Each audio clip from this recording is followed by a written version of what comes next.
जी हाँ दोस्तों, आपको बता दें सिद्धू मूसेवाले जी की दर्दनाक हत्या के बाद, उनकी मौत के बाद जो है सिद्धू मूसेवाले जी की शादी को लेकर एक एक करके जो गहरे राज हैं वो खुलते जा रहे हैं।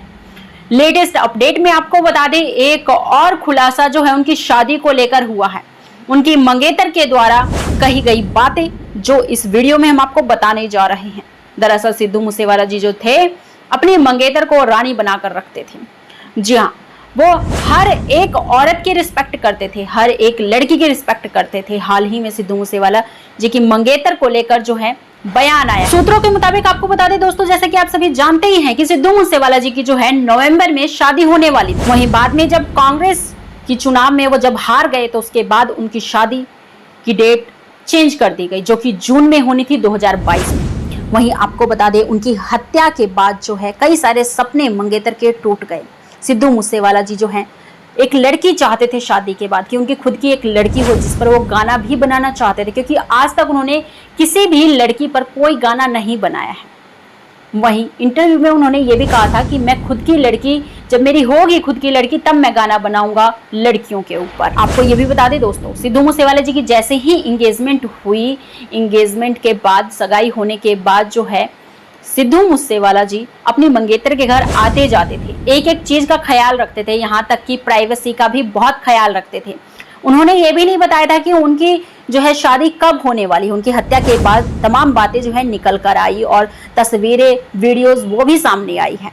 वहीं आपको बता दें माता चरण कौर जी ने इंगेजमेंट के बाद ये इंटरव्यू दिया था कि मेरा बेटा जो है शादी के बंधन में बहुत जल्द बंधने वाला है। दोनों घरों में जो है शादी की तैयारियां खूब चल रही है। हमने पूरी शादी की तैयारियां जो है हवेली में कर ली है। अपने बेटे की शादी में जो है मैं बहुत कुछ करने वाली हूँ, कोई कमी नहीं छोड़ना चाहती, जिसकी वजह से आपको बता दें जून में शादी होनी थी और सिद्धू मूसेवाला जी की जो हत्या हुई वो मई में हो गई। 29 मई का वो काला दिन जब सबके सपने टूट गए। एक माँ से उसका बेटा छीन लिया गया, वहीं एक मंगेतर से उसका होने वाला पति छीन लिया गया। आपको बता दें इस वक्त मंगेतर की हालत जो है काफ़ी ख़राब है, वो अपने आप को संभाल नहीं पा रही है। अंतिम वक्त में वो अस्पताल में जो है सिद्धू मूसेवाला जी के अंतिम दर्शन करने गई हुई थी और वो अपने आप को बिल्कुल भी संभाल नहीं पा रही थी। आपको ये भी बता दें दोस्तों, सिद्धू मूसेवाला जी की मंगेतर जो है वो संगरूर के संगरेड़ी गांव की रहने वाली है, जो फिलहाल इस समय कनाडा में रह रही हैं। बताया ये भी जा रहा है कि साल की शुरुआत में ही इनकी शादी होने वाली थी और विधानसभा चुनाव की वजह से, जैसा कि मैंने आपको बताया, कि इनकी शादी की डेट आगे बढ़ा दी गई थी, लेकिन होने को कुछ और ही मंजूर था दोस्तों। वाकई इस वक्त जो है दोनों परिवारों पर सिद्धू मूसेवाले जी की दर्दनाक हत्या के बाद जो है दुखों का पहाड़ टूट पड़ा है। जहां सिद्धू जी की हत्या के बाद 29 मई की शाम को सिद्धू के परिवार के घर में मातम था, तो वहीं मंगेतर के घर में भी उस दिन मातम छाया हुआ था और अभी भी सभी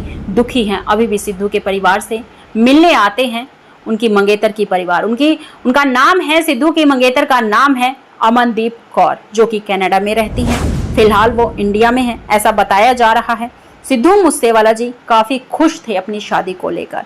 बताया ये भी जा रहा है कि उनकी शादी जो थी वो लव मैरिज के तरह ही होने वाली थी। वो लव ही करते थे अपनी मंगेतर से और हर हफ्ते जो है मिलने जाया करते थे अपनी मंगेतर से। सिर्फ इतना ही नहीं, जब सिद्धू मूसेवाला जी जाते थे अपने मंगेतर के घर तो खूब खातिरदारी हुआ करती थी उनकी, और साथ ही आपको बता दें रानी की तरह जो है उनको रखते थे और एक एक चीज़ का ख्याल रखते थे। साथ ही गिफ्टों का भी आदान प्रदान जो है होता रहता था, हर हफ्ते एक दूसरे को दिया करते थे। यहाँ तक कि दोस्तों दुख की बात तो ये है कि सिद्धू मूसेवाले जी की मंगेतर अमनदीप कौर के लिए माँ चरण कौर जी ने जो है लहंगा भी बनवा लिया था, लेकिन कहते हैं ना होनी को कुछ और ही मंजूर था और सारे सपने, सारी चीज़ें जो हैं वो सिद्धू मूसेवाले जी के साथ ही चला गया।